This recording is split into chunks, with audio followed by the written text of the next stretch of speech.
What's up, guys? I just bought my first e-bike. This is the Ride1Up Roadster V2, and I just thought I would bring you guys along for a ride today and show you everything that I like about the bike and why I chose this as my first e-bike. So my number one choice for buying this bike is that it is lightweight and that it rides like a bicycle first and an e-bike second. I wanted a bike primarily for exercise, and as you can see now, I'm riding this without any kind of pedal assist whatsoever.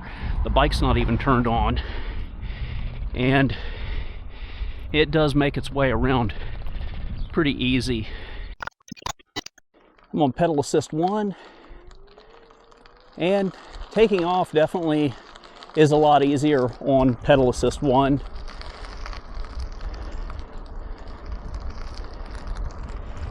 And I'm already up to 14 miles per hour with essentially no effort. 15 miles per hour, no effort.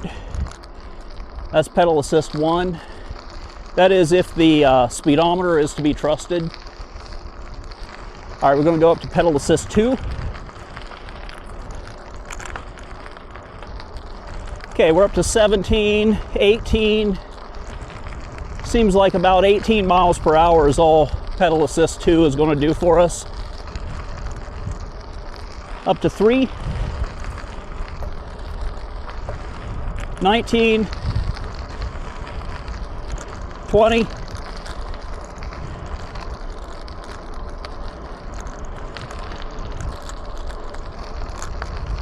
21.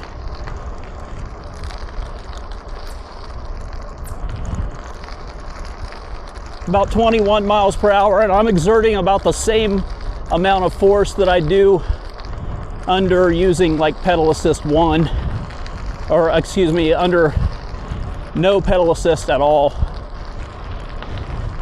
I'm gonna go up to 4 now.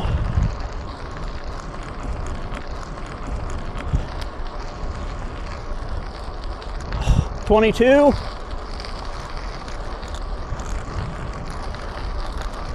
23, 23 miles per hour, and it does feel like I'm cooking.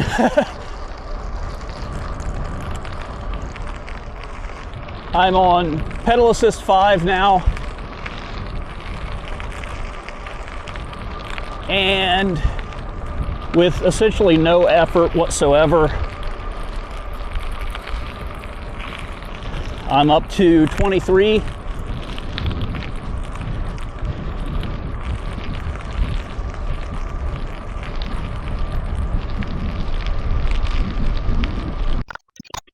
The bike was really easy to unbox and assemble.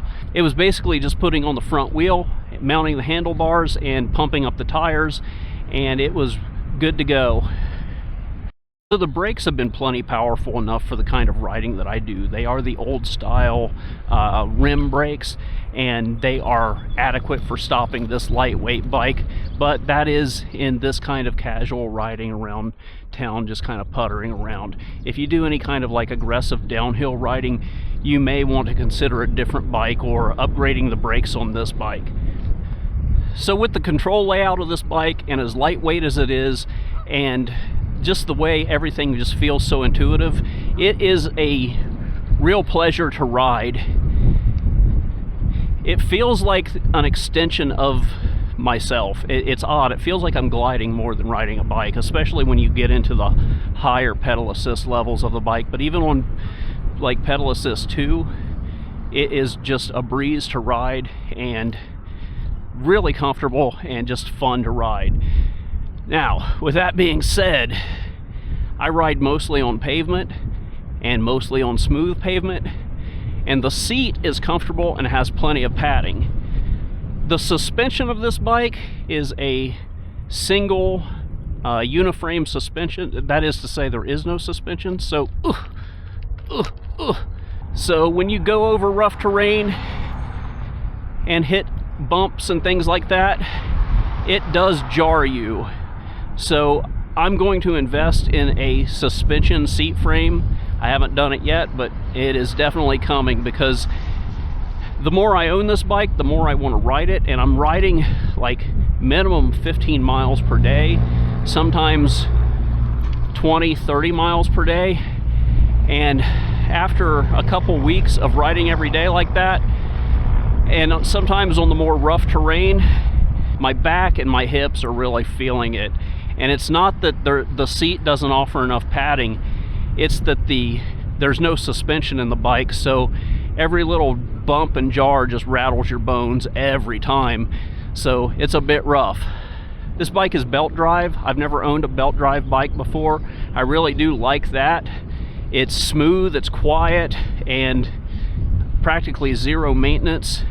And the bike does have a pretty big front sprocket, so if you're buying it as an exercise bike primarily, like what I did, you're going to get a pretty good amount of resistance from pedaling on flat ground, but it's going to be a real bear to make it up hills with that big front sprocket. As far as battery life goes, if you ride conservatively and only keep it in like pedal assist 1 and 2 and maybe up to 3 for tackling really steep hills, you can get a pretty good range out of the bike.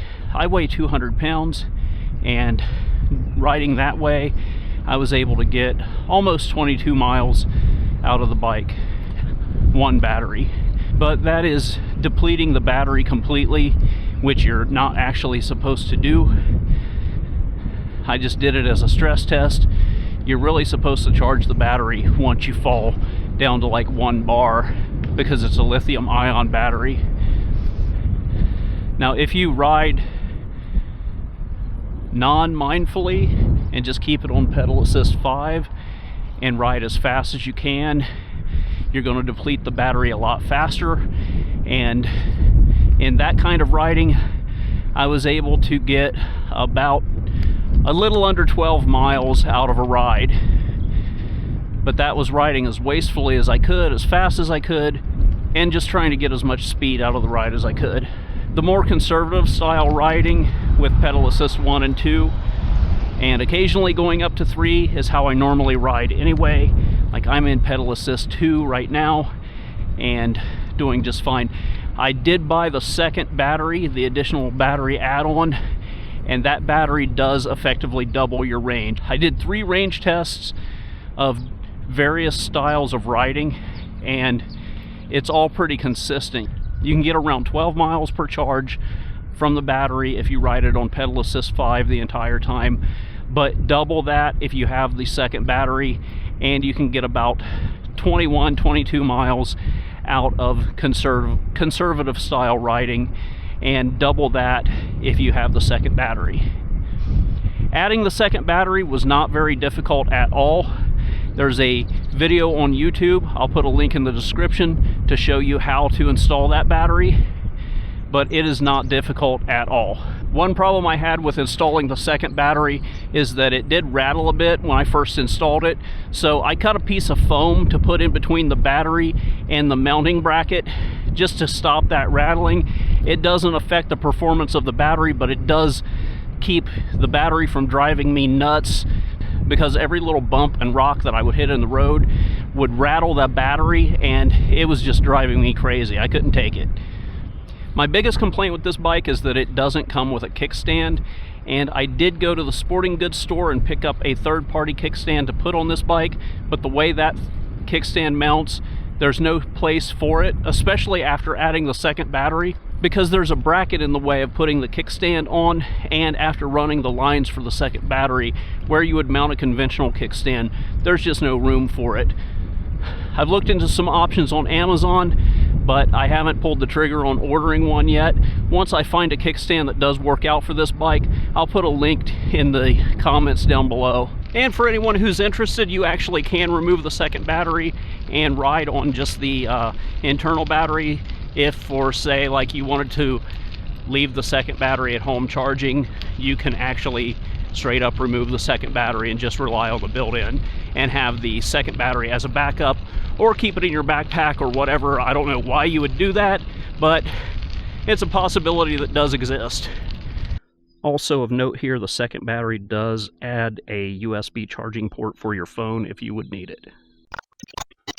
All right, my final thoughts on the Ride1Up Roadster V2. I absolutely love this bike. Even though I've complained about the absence of a kickstand, it is something that I can live with. Now, the only time that I really found that I needed the kickstand is when I was rigging up my camera, or when I was putting on my helmet, or basically needed my hands free for something else. But every time that I leaned the bike up against something, I was always kind of afraid that it might roll over and roll away and fall over, and I was not too keen with that. Other than that, I absolutely love this bike, and if it had a kickstand, I'd give it a 5 out of 5, but other than that, I gotta give it a 4.5 out of 5. Now, this bike is not going to be for everyone. People are either going to love this bike for what it is, or hate it for what it's not. This is not my first experience with an e-bike, so I researched very heavily before I bought this bike, so I kind of knew what I was getting ahead of time, and this is exactly what I wanted in an e-bike. Most people are going to ask a couple of questions when they go looking for an e-bike, and that is, what's the top speed, what's the top range, and how cheap is it? And if you're looking for a really fast e-bike or a really long range e-bike, this is neither of those. Like I mentioned before, this is pretty much a bicycle first and an e-bike second. This is something that people should be expecting, that they're going to be riding under their own power for the most part,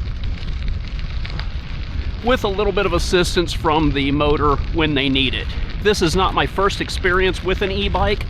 I actually rented an e-bike out in Las Vegas and did the River Valley Mountain Loop Trail, and it was a very heavy bike, and it ran out of battery about 15 miles into a 34-mile trip, and the rest of that trip I spent pedaling this heavy monstrosity around, wishing that I had something lighter. So when I went looking for my own e-bike, I wanted something that was very lightweight and something that I could ride like a bicycle most of the time, and then use it as an e-bike when I need it. And for the most part, I really don't need the pedal assist on this very often. I'm riding along at pedal assist 1 right now, just cruising, and this is doing a great job for me. But for people who are going to want the top speed and maximum range, this might not be the bike for you. Now, as far as being the cheapest bike on the market, you can get cheaper bikes on Amazon that are around the same size as this, but they're going to be cheaper, Chinese made, kind of brand X kind of bikes, and they're not going to have the same kind of support and build quality that you get out of this bike. I plan on using this bike for a long time, many years to come, and if something, say like this little speedometer, battery meter breaks, I want to be able to get a hold of the manufacturer and get a direct replacement. And as far as I can tell, Ride1Up has great customer support and product support long term, whereas if you buy a cheaper bike, you might actually end up getting something that breaks and you won't have the means to fix it. It's definitely a possibility. So as far as value for the money, I think the bike is well worth it. It's an aluminum alloy frame, it's very well built, and it rides along the way I want a bike to ride. All said, total, I paid $700 or $800 for this bike, but I also got the battery add-on for another $300. So the battery add-on, do I think it's worth it? Yes, I actually do, though I think it's a little bit expensive as far as like e-bike batteries go. But it goes back to quality, and I kind of trust the quality of a bike that comes from a reputable manufacturer rather than some like flash in the pan company that just wants to make a quick buck. I don't want a battery exploding in a chemical fire between my legs, especially when I'm going to be wearing shorts most of the time while I'm riding the bike. So that's why I went with the name brand battery and the name brand bike. All in all, if you're looking for this kind of bike and this is your ride style, I can't recommend this bike enough. This is an absolutely top of the line piece of equipment and I really love it. Anyway, that's it for now. Thank you for watching and I'll see you next time.